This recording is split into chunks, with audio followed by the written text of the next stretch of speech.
Hey guys, so we do have the Sony Xperia XZ and the Samsung Galaxy S7 Edge. We're going to do a comparison here of the speed and camera performance.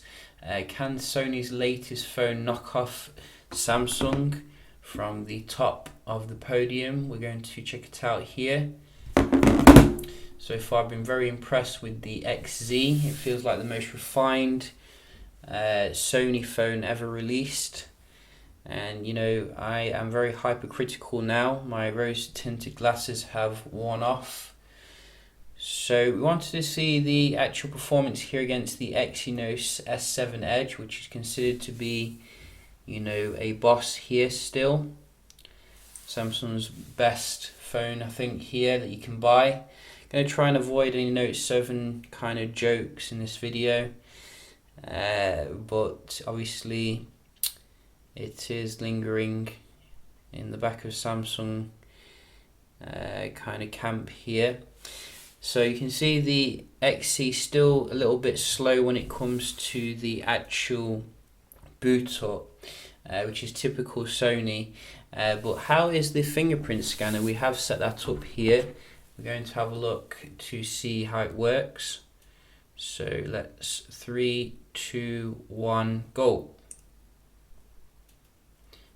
So it's on the side and you do have to be quite accurate with it, but you can see when it does work, it's blindingly fast. Obviously not everyone does get it, unfortunately, strange Sony decision, but when it does work you can see absolutely reliable, which is good. So we have updated the phone completely to the latest firmware, and we're going to see how they compare here day to day, see if there's any differences with some apps opening.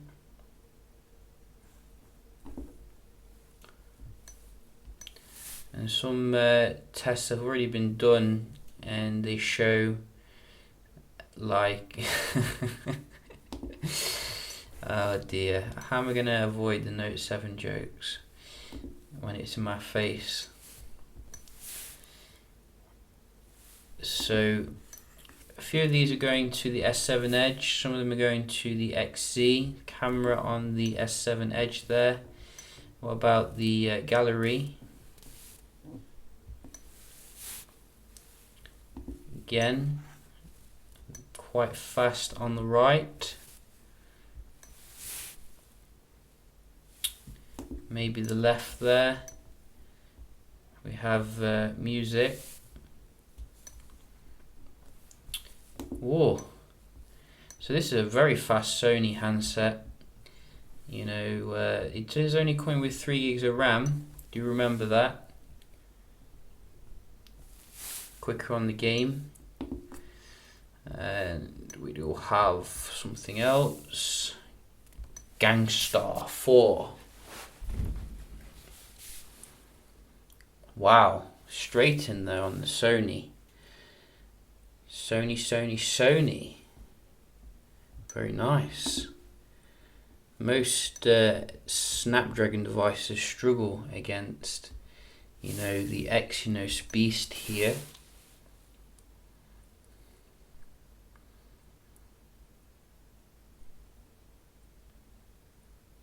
Oh. But then again, I think the Samsung's loading something, so probably going to disqualify that one. NBA. Which one's going to load faster? Oh, Sony again. Wow. So Sony, you know, kind of knocking the socks off here of the Samsung. We're going to have a look at the Wi-Fi performance.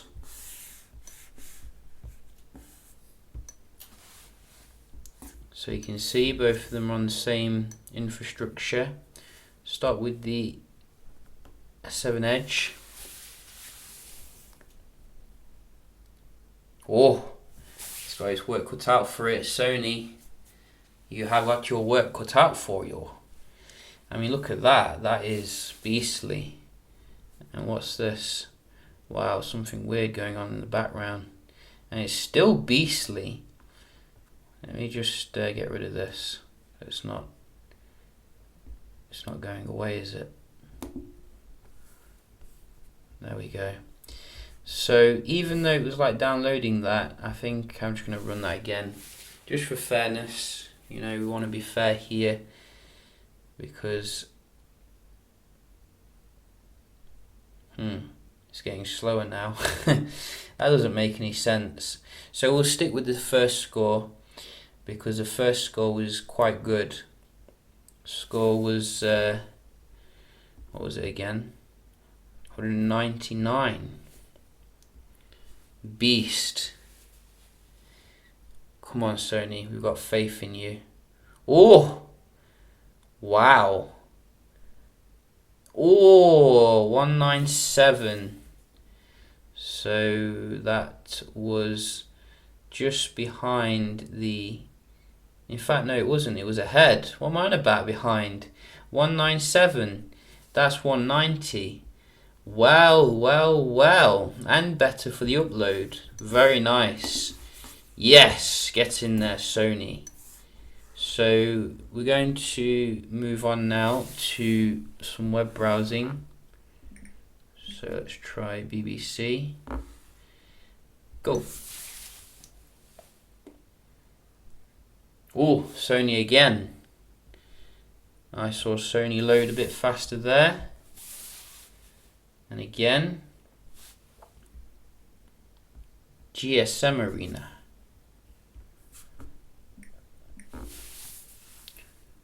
Go. Similar. Daily Fail. Go. Oh, that was probably Samsung actually. I'm not 100% sure.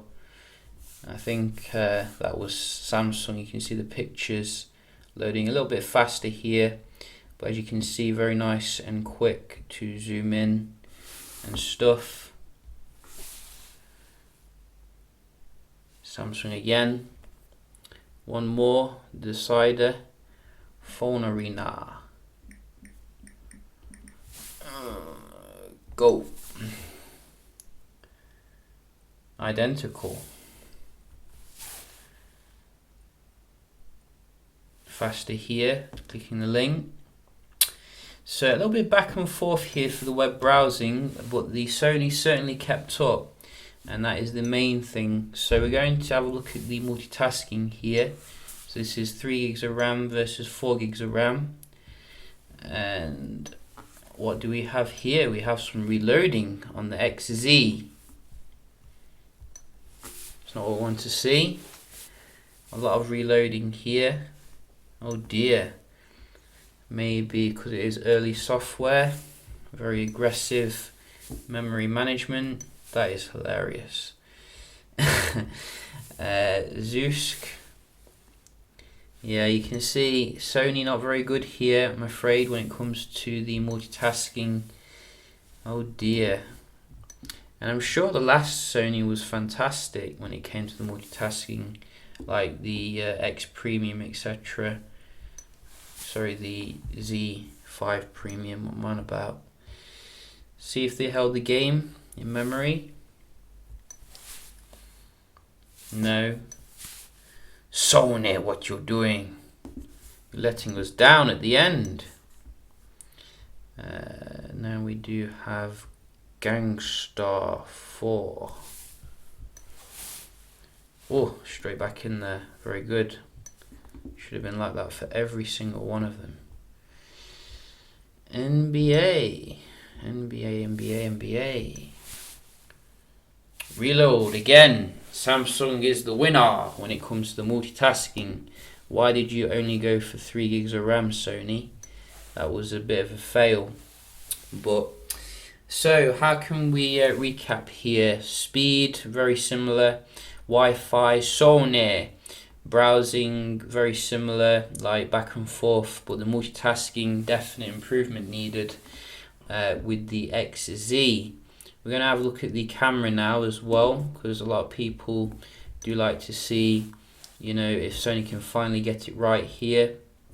And in fact, let's just open up the album on both of them. So you do get obviously the 23 megapixel camera here with the Sony, and I gotta say, you know, it's quite a decent camera, but again, you know, they don't seem to understand the importance of the optical image stabilization. Like when I'm looking at these pictures here on the Samsung, I notice still a little bit more clearer images when you're looking really close. It's an improvement over the past Sony phones. I keep saying that every time, but it's not the big step up that I was hoping for. But you know, obviously I am very brutal when it comes to these camera tests. I do go out and, you know, see the real performance here when it's like really pitch black. And if you're looking for the best performance when it comes to the pitch black conditions, you are going to get that with Samsung still, because they're using the optical image stabilization and the lower megapixel count. But it's very usable, as you can see, you know, not a massive issue. In terms of the good light, very nice performance on the XZ, very nice levels of bokeh. A little bit more realistic colours, I think, compared to the S7 Edge, similar to what I've seen before on some other Sony phones. They a little bit less saturate the images, but you're going to be very happy with the day-to-day performance. Absolutely beautiful images. We do also have a return to form when it comes to the actual 4K video, so you can have a look at the sample that I did do with this, and I gotta say, you know, it's very good. Actually, it's the only real thing I'd say is that when you're zooming in on the XZ, there is a little bit of shake if you've got not a very steady hand. If we just like have a look here, you can see basically the focusing is very quick. It's also got that steady shot system, which is absolutely fantastic, really. When you know you consider how smooth it is, it makes the OIS on the S7 Edge feel a little bit shaky, but when you actually zoom in, you can see here a little bit shaky kind of performance here. So that you should bear that in mind. I do like the way they made it much more smoother though when you are actually zooming in, because before it wasn't that smooth, but it looks like you've got a proper camcorder now, so that's quite nice. So you know, very nice video recording as we do expect from Sony, and it's welcome to see, you know, that fast hybrid predictive focus with the 4K technology all kind of mixed in there for a brilliant experience overall. So what can you say in regards to, you know, the XZ? I think this is the most refined Sony so far, really, when you consider, you know, what it's bringing to the table. I don't think it's perfect. I think they could definitely improve it in terms of the software for the multitasking, but I do think you know, it's, if you're for a Sony fan, it's a phone which is worth buying here. You know, I rarely say that. I wouldn't say the same for the Xperia X or the Xperia X Performance, but if you're coming from a Z5 or a Z3, this is definitely worth upgrading to. I mean, the build alone to me is absolutely marvelous. You know, it's like got this really nice kind of curved glass on the front. You know, it feels amazing in the hand. The actual performance day to day is very good, as you saw. It kept up with the Exynos S7, and the fingerprint scanner is sublime, really, in terms of the, you know, functionality. You also get the, you know, optimizations here when it comes to the, you know, the audio experience. Sony is a master here when it comes to this. I'll probably do a full review between these handsets because they are the same price, and a lot of people will be looking to see which one is the best. In terms of the battery, you can see it's pretty much held up here. Probably not going to be quite as good as the S7 Edges because it has got a bigger battery, but probably on par with the S7 or the Snapdragon S7 if you live abroad. So yeah, just a quick little comparison here between these two handsets, and I hope you found it helpful. If you've got any questions, do let me know, and I'll see you in the next one. Cheers.